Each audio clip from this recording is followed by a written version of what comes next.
he also introduces this concept of technological performativity. Maybe that's a good next step, because I know I'm very interested in the concept of performativity, but I didn't know technological performativity.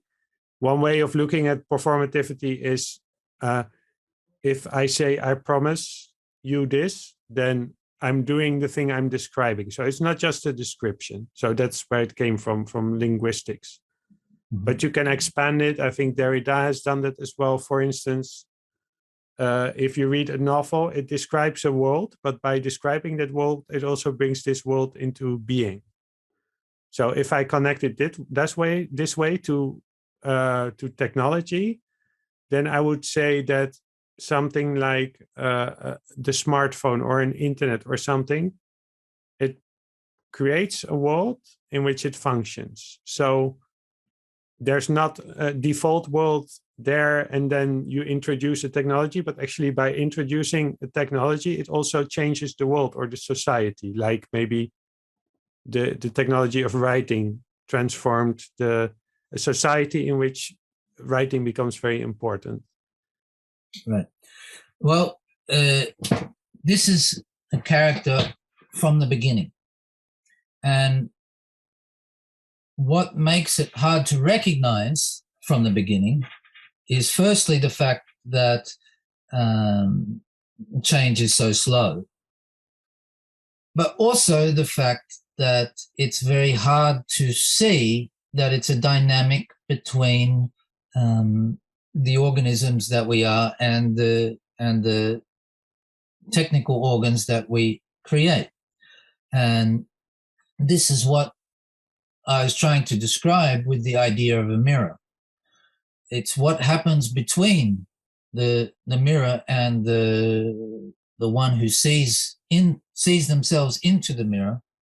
Because if I carve a piece of flint and then I look at it, I'm looking at myself. Mm.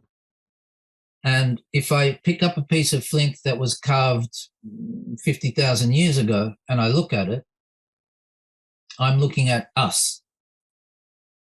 And I can recognize us somehow. And the question is, when can I recognize us? At what point can I say that it is us? Is the one who created a tool 1 million years ago us yet, or is it not yet us? Mm-hmm. However you answer that question, what has already begun 1 million years ago is that dynamic, which is why I say everything happens in the between space, between the brains and the nervous systems and the organism and the artifact. There's a dynamic unfolding, and to say that there's a dynamic means that it's performative, that it's not just that I decide to do this and then somebody else decides. There's an unfolding dynamic that's let's say a psychotechnic dynamic, a psychosocial technique dynamic of individuation that is constantly reinventing the world, but mostly without being known. But that's the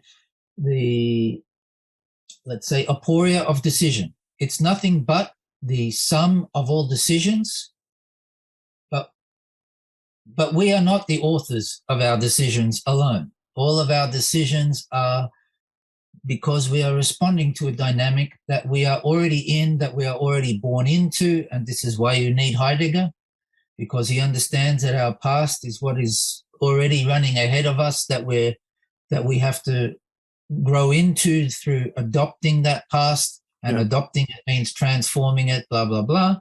You need your Heidegger you need being in time.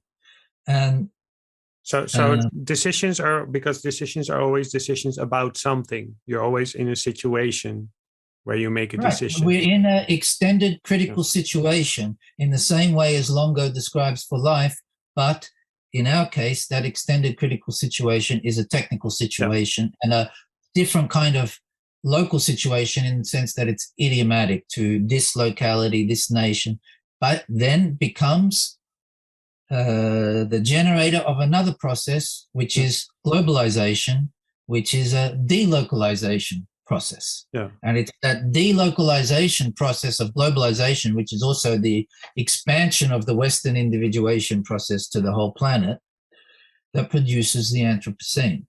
Yeah. So just to tie it to one more idea, that the decision is always about, in a way, about the state of facts, like the past, the situation that I'm in, but a decision also involves maybe what you referred a kind of a dreaming, of an imagination of something.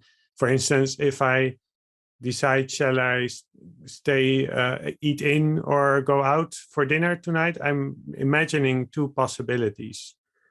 And these possibilities you have to be able to imagine these possibilities. This is something that Judith Butler says about performativity in the context of gender, that you need to be able to imagine or conceive of a possibility in order to act.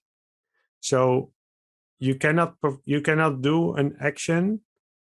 I mean, one idea I have, for instance, in the time of Plato, you could think about, well, why didn't slaves want to vote at that time?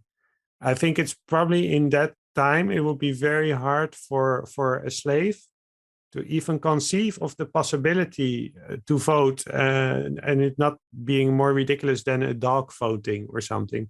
While now in the Netherlands we even have the Party of Animals that is fighting for the rights of animals. So, in other words, yeah, imagination and dreaming, which is also to say desiring, anticipating, etc., have their conditions. And those conditions are technological. And to say that something has conditions is not to say that it's determined, but it has conditions.